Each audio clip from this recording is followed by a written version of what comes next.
Salatu wassalamu ala asyrafil anbiya'i wal mursalin wa ala alihi wa ashabihi ajma'in, amma ba'du.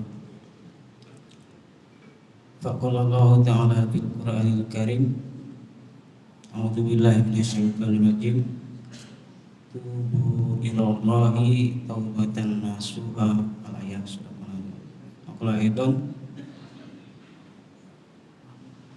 walladzina idza fa'alu fahishatan aw dzalamu anfusahum zakarullaha fastaghfaru lidzunubihim. Al-ayat. Ibu-ibu, bapak-bapak, hadirin jamaah salat Isya dan tarawih dan witir berjamaah yang dirahmati Allah.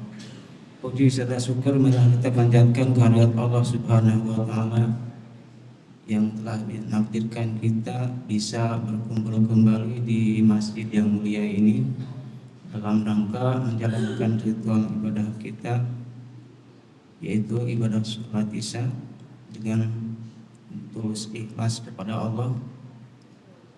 Mudah-mudahan amaliyah ibadah kita khususnya di bulan Ramadan diterima di sisi Allah, menjadikan amal investasi kita nanti. Amin ya rabbal alamin. Salawat beserta salam marilah kita curah limpahkan kepada baginda alam ahli habibana wa nabiyana Muhammad sallallahu alaihi wasallam, juga kepada para keluarganya, kepada para sahabatnya, kepada para tabi'in dan kepada kita selaku umatnya yang konsisten selalu menjalankan sunnah-sunnahnya hingga akhir jalan. Amin ya rabbal alamin. Hadirin jamaah salat sunnah, salat Isya dan tarawih yang dirahmati Allah, saya akan insya Allah melanjutkan khutbah subuh yang 2 hari berturut-turut itu. Jadi ini disebutnya part ketiga. Yang satu, yang dua sudah, mudah-mudahan ya ada yang pernah bisa mendengarkannya, yaitu tentang taubat.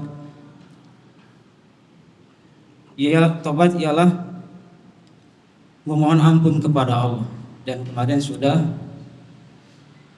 dibahas tentang ciri-ciri orang yang atau syarat-syarat orang yang bertaubat. 1, menyesali dosa kesalahan yang telah dilakukan. 2, berhenti dari dosa tersebut. 3, bertekad tidak mengulanginya lagi. 4, ikhlas karena Allah. Taubatnya ikhlas, bukan karena manusia.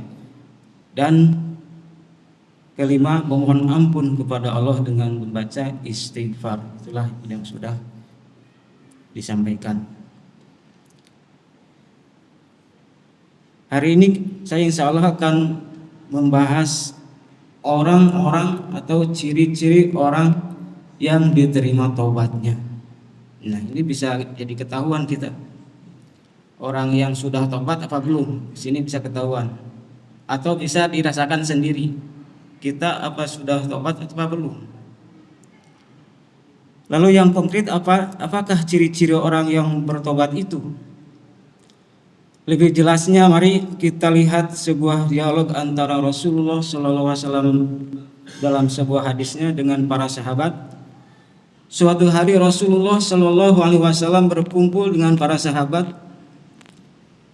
Rasul bertanya, "Atadruna minat taib?"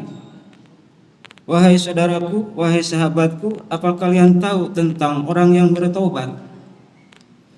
Macam-macam jawaban para sahabat, tapi pada ujungnya mereka menjawab, Allahu wa rasuluhu a'lam. Allah dan Rasulnya lah yang lebih tahu siapa sebenarnya orang yang sudah bertaubat. Atas jawaban ini baginda Rasul menegaskan, pertama, sabda beliau, man taba lam yata'allamul ilma lam yata'allamal ilma falaisa bitaibin. Siapa orang yang ngaku-ngaku bertobat kepada Allah Subhanahu wa taala tapi tidak mempelajari ilmu agama, maka dia belum termasuk orang yang bertobat. Jadi di sini jelas bahwa bukanlah dikatakan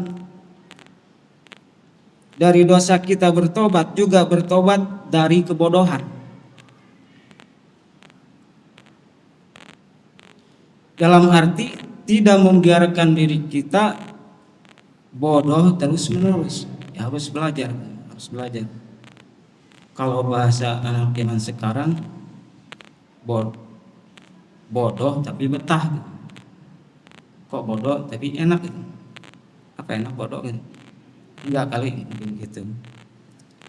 Orang yang ngaku-ngaku bertobat terus tidak mencari ilmu, tidak belajar,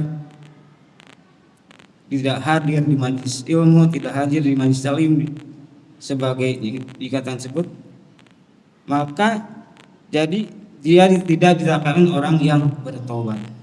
Jadi grafik orang yang bertobat itu kelihatan dari kesungguhannya di dalam kesehariannya. Dia selalu hadir ke majelis-majelis ilmu, dia datang ke masjid yang diadakan pengajian keagamaan. Dia selalu rakus dan dengan ilmu pengetahuan, maka ilmu dengan ilmu maka tobatnya semakin mantap. Yaitu pertama, orang yang tanda-tanda orang yang diterima tobatnya selalu belajar ilmu agama, selalu sampai ajal menjemput kita, sampai mati kan.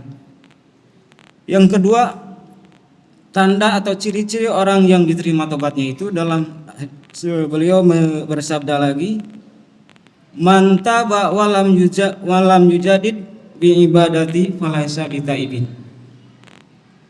Siapa saja orang yang mengaku-ngaku tobat, orang yang bertobat tapi ibadahnya tidak bertambah, ibadahnya gitu-gitu aja, yang wajib,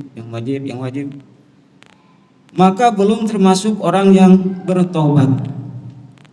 Jadi grafiknya orang yang bertobat kelihatan dari peningkatan kualitas ibadahnya secara khusyuknya, atau yang wajib ditambah seperti sholat ditambah yang sunnah, ada sunnah nawafil, qobliyah, ba'diyah, ada sholat sunnah duha, ada sholat sunnah witir, kayak sama sekarang sholat sunnah taraweh dan witirnya.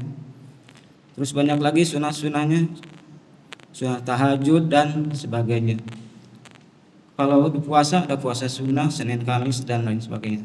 Kalau zakat, di zakat ada sunnahnya, ada sedekah gitu, zakat sunnah. Yaitu orang yang bertobat tandanya di dalam ibadahnya bertambah-tambah. Lalu yang ketiga, ibu-ibu yang dirahmati Allah, mungkin ini cari ciri-ciri orang yang diterima tobatnya. Rasulullah bersabda lagi, man taba walam yarda khasama'uhu wasama'ihi walam yarda khusama'ihi falaisa bitaibin. Siapa saja yang mengaku bertobat kepada Allah tapi dia tidak meridhoi, tidak ridho kepada musuh-musuhnya. Dia punya musuh tapi tidak ridho, tidak mengikhlaskan, tidak memaafkannya, falaisa bitaibin, maka dia tidak termasuk orang yang bertaubat. Saudara, bapak-bapak, ibu-ibu, memaafkan itu lebih sulit daripada minta maaf, dan memaafkan itu lebih mulia daripada minta maaf. Karena apa?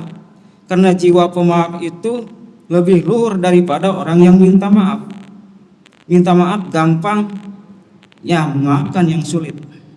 Ada orang datang rumahnya kepada kita, bang minta maaf, Pak minta maaf. Ya maaf sih aja, tapi untuk memaafkannya kita sangat sulit gitu. Seperti itu contohnya.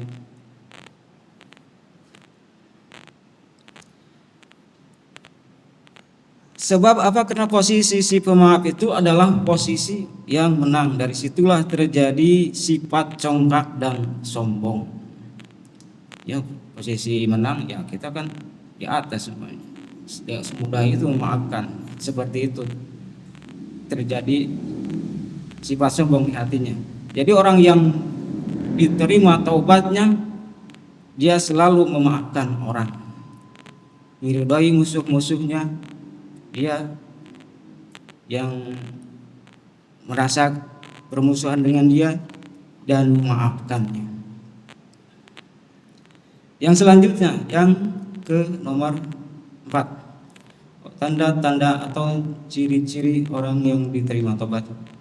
Bapak-bapak Ibu yang dirahmati Allah, selanjutnya Rasulullah bersabda lagi, man taba walam yubayar libasahu falaisa bitaibin. Rasul bersabda, orang yang bertobat tapi tidak merubah pakaiannya, falaisa bitaibin. Merubah di sini apa ya? Kata orang, pakaian itu adalah kulit bungkus. Tidak penting, yang penting itu isi. Kalau menurut saya dua-duanya penting. Isi penting, kulit penting. Isi tanpa kulit atau kulit tanpa isi tadi arti. Isi tanpa kulit diragukan. Umpamanya bapak-bapak menemukan duren tanpa kulit udah di jalan, apa bisa dimakan? Gak ada kulitnya, mau dimakan apa ada campur tai kucing apa campur, ya pasti itu kotor ya. Apa tai kotok ya, campur di situ. Atau ada pisang nggak ada kulitnya, apa bisa dimakan? Ya enggak lah, ya bisa. Ya itu penting kulitnya juga, kulitnya harus ada, isinya juga. Ya di sini orang yang tidak merubah pakaiannya maka tidak disebut orang yang bertobat, seperti apa ya, yang tidak merubah ya gaya hidupnya gitu. Gaya hidupnya gitu aja. Pakaian kan itu penutup aurat. Seperti cewek-cewek yang tidak berhijab terus bertobat, maka dia jadi berhijab dan seperti itu. Atau cowok-cowok atau bapak-bapak atau anak laki-laki yang tadinya memakai celana pendek, maka ia jadi berubah pakaiannya menjadi tertutup auratnya, jadi celana panjang. Nah seperti itu, merubah pakaian semula gitu. Orang yang bertaubat merubah pakaiannya di asalnya menjadi menutup aurat. Selanjutnya yang kelima, sabda Rasulullah Shallallahu Alaihi Wasallam, man taba walam yatasoddaq falaisa bitaibin.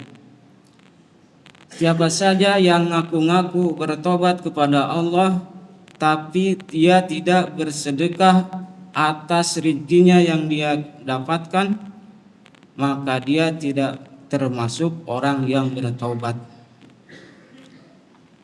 Orang yang tidak bersedekah itu orang pelit, orang kikir. Orang yang tidak mau bersedekah, dalam pelit itu ada dua kan, ada pelit biasa, ada pelit banget. Kalau bahasa Arab ada bakhil, ada kikir, iya benar. Ada bakhil, ada kikir. Kalau bakhil ya pelit biasa, kalau kikir ya koret, yaitu pelit banget gitu. Contohnya ya kalau pelit ya, kalau bakhil ya tidak mau mengeluarkan dari kantongnya sendiri gitu seperti biasa. Kalau kikir ya kalau kikir ya melihat orang bersedekah, dia merasa sayang, kok disedekahin, kok dikasih ke orang, dia merasa sayang. Orang yang bersedekah itu lebih parah gitu. Seperti pelit, kikir keket mengkene, mereket jahe, buntut kasiran, itu pelit banget. Nah seperti itulah orang yang bertobat tapi tidak menyedekahkan, tidak bersedekah wajib atau sunnah, maka dia tidak termasuk orang yang bertobat. Mudah-mudahan kita termasuk golongan orang taibin, orang yang diterima tobatnya Allah. Amin ya rabbal alamin. Khususnya di bulan Ramadan ini kita selalu berdoa, beristighfar kepada Allah segala kesalahan, dosa-dosa kita kepada sesama, kepada tetangga, kepada orang tua, termasuk dosa dari kita. Mudah-mudahan di bulan Ramadan ini kita bisa diampuni segala dosa kita, bisa bertobatan nasuha. Amin ya rabbal alamin. Demikian yang saya dapat sampaikan, mudah-mudahan ada manfaatnya khususnya untuk saya pribadi, umumnya untuk jemaah. Qadanallah wa iyyakum jami'an. Tutup dengan doa kafaratul majlis. Subhanakallahumma wa bihamdika asyhadu an la ilaha illa anta astaghfiruka wa atubu ilaik. Assalamualaikum warahmatullahi wabarakatuh.